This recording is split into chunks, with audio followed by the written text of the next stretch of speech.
बहुत देर हो गई मकान में। 4 साल से रास्ता देख रहा था मैं। 4 साल में भी सूची में कोई नाम नहीं आया मेरा। अभी अब चढ़ गया नाम सूची में। लेकिन हम इसके लिए यही कहेंगे कि बड़ी देर कर दी जालिम आते आते। जब पैसा आएगा तब खुश होऊंगा, अभी खुश नहीं हूँ।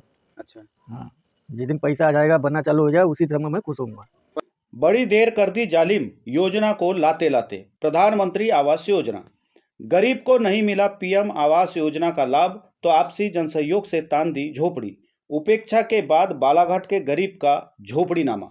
प्रधानमंत्री आवास योजना में कई आवासहीन गरीब उपेक्षित दिखाई दे रहे हैं। इस योजना में भेदभाव के कारण पात्र हितग्राही योजना से वंचित हो जाते हैं। ऐसे ही किरनापुर के सारद गांव के गरीब मजदूर को जब 4 वर्षों से प्रधानमंत्री आवास योजना का लाभ नहीं मिला तो पति पत्नी और ग्रामीणों के जनसहयोग से उन्होंने अपनी झोपड़ी तान दी। प्रधानमंत्री आवास योजना से वंचित सारद गांव के गरीब अनिल कर्डे का टीन टप्पर से बनी झोपड़ी जनसहयोग और समाजवाद की मिसाल है। दरअसल अनिल का कच्चा मकान लगभग 3 वर्ष पूर्व अतिवर्षा में गिरकर धराशायी हो गया था। ऐसे में यहाँ वहाँ और पंचायत में अपनी पत्नी के साथ समय काटने लगा। लेकिन कहते हैं ना, भले ही झोपड़ी ही सही, पर जब अपनी हो तो उसकी बात ही अलग होती है। मजदूरी करके जैसे तैसे अपना और पत्नी का पालन पोषण करने वाले अनिल की इस चाहत को पूरा करने गांव के कुछ ग्रामीण ने बांस, बल्ली, दरवाजा, टीन टप्पर जैसे अन्य सामान दिए तो किसी ने श्रमदान किए, किसी ने पैसों की मदद की। ऐसे आपसी जनसहयोग से 15-20 दिनों में ही अनिल की झोपड़ी तन गई। जब यह मीडिया की सुर्खियों में आया तो जिम्मेदारों और प्रशासन के कान खड़े हुए। अब सुनने में आ रहा है कि अनिल कर्डे का नाम आखिरकार प्रधानमंत्री आवास योजना की सूची में आ गया है। लेकिन अनिल के लिए तो ये वही बात हो गई कि बड़ी देर लगा दिए जालिम योजना को लाते लाते। बहरहाल अनिल का नाम प्रधानमंत्री आवास की सूची में जोड़े जाने की बात कही जा रही है। लेकिन जब हमने एक बार फिर सारद गांव में जाकर अनिल कर्डे से बात की तो उन्होंने प्रधानमंत्री आवास योजना की सूची में अपने नाम आने को अभी दूर की कौड़ी बताएं।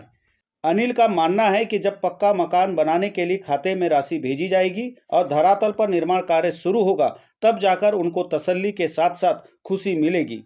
वहीं प्रधानमंत्री आवास योजना को लेकर जब एक और ग्रामीण से बात किए तो पता चला कि अनिल कर्डे की तरह और भी कई जर्जर कच्चे मकानों में रहने वाले गरीब जरूरतमंद ग्रामीण हैं जो कई वर्षों से प्रधानमंत्री आवास योजना के लिए गुहार लगा रहे हैं। लेकिन यह सिर्फ उनकी जिंदगी का हसीन ख्वाब ही है जो पता नहीं कब पूरा होगा। आप खुद सुनिए प्रधानमंत्री आवास योजना को लेकर क्या कह रहे हैं ग्रामीण। एक बार फिर हम सारद ग्राम पंचायत में हैं और इस ग्राम पंचायत के उस अनिल नाम के शख्स के झोपड़ी के सामने हैं जिसने आखिरकार प्रधानमंत्री आवास योजना का इंतज़ार करते करते अपनी झोपड़ी तान ही दी। हालांकि उन्हें प्रधानमंत्री आवास योजना का लाभ नहीं मिला। ये जो मेरे पीछे आप झोपड़ी देख रहे हैं, टीन टप्पर, बांस, बल्लियों से बनी हुई ये झोपड़ी भले ही आपको साधारण लग रही हो, लेकिन ये झोपड़ी मानवता और समाजवाद का वो मिसाल है जो लोगों के लिए प्रेरणादायक बन गई है। इस वक्त हमारे साथ मौजूद है वही अनिल जिसका मकान बारिश में टूट गया था और बारिश में टूटने के बाद लगभग 3-4 साल बाद भी इन्हें प्रधानमंत्री आवास योजना का लाभ नहीं मिला। तो इन्होंने जनसहयोग से ये झोपड़ी तान दी। बांस, बल्ली, किसी ने इन्हें दरवाज़ा दिया, किसी ने बांस दिया, बल्ली दिया, किसी ने श्रमदान किया और इन पर तरस खाकर लोगों ने ये झोपड़ी बनाने में मदद की और 15-20 दिन के अंदर ये झोपड़ी बनकर तैयार हो गई और इन्होंने रहना भी चालू कर दिया। अब इसमें ताज़ा अपडेट ये सामने आ रहा है कि इनका ये जो गरीब हितग्राही है अनिल, इनका नाम प्रधानमंत्री आवास की सूची में पहले नंबर पर आया है। लेकिन हम इसके लिए यही कहेंगे कि बड़ी देर कर दी जालिम आते आते। आपका नाम? अनिल कर्डे। अनिल जी बताइए, कितनी देर हो गई? बहुत देर हो गई मकान में।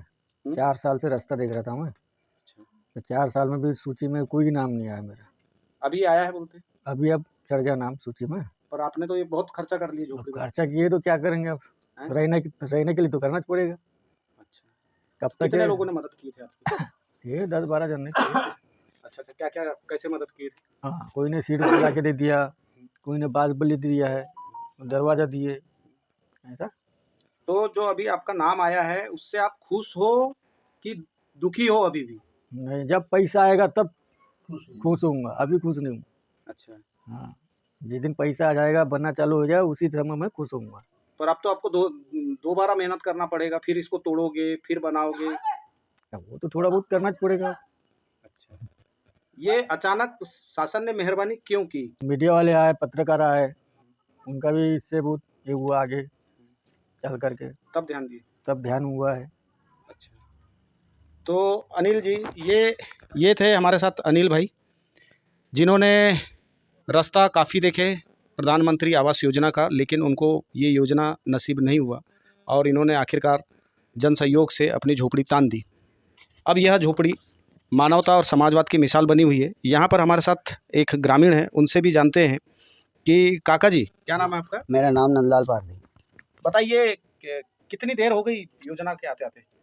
अब भैया इस बीच में जो है तो मेरा भी मकान टूटा फूटा है। मैं भी कई बार ऐसे यानी आवेदन लगाने के भी बाद यानी कोई काम सफल नहीं हो रहा है। पर अभी जो है तो अपनी जो सहायक सचिव जो है वो अभी आई थी, बोले आधार सुधार के लाओ।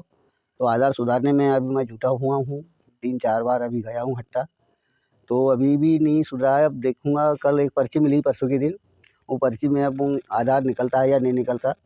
ऐसे कितने लोग हैं गांव में, इलाके में, जिनको वाकई में मकान की आवश्यकता है और उनको मकान नसीब नहीं हो रहा है? या अपने गांव में तो अति ज़रूरत वाले यानी कम से कम फिर भी 6-7-8 लोग तो होंगे। कितने साल से रास्ता देख रहे हैं प्रधानमंत्री आवास की? एक तो साहब अब कम से कम 10 साल हो गया, क्यों? हाँ, 10-12 साल हो गए। तो प्रधानमंत्री आवास की योजना की टकटकी लगाने में न सिर्फ अनिल एकमात्र ऐसा हितग्राही है जो चाह रहा है कि प्रधानमंत्री आवास योजना का उन्हें लाभ मिले, बल्कि अनिल जैसे इस गांव में और इस इलाके में ऐसे बहुत से गरीब और ज़रूरतमंद लोग हैं जो प्रधानमंत्री आवास योजना की राह देख रहे हैं। लेकिन अब देखना होगा कि प्रधानमंत्री आवास योजना में जो वाकई में ज़रूरतमंद हितग्राही है उन्हें इस योजना का लाभ कब मिल पाता है। बालाघाट से न्यूज़ मीडिया प्लस के लिए कैमरा पर्सन महेंद्र के साथ हरीश लिल्लारे।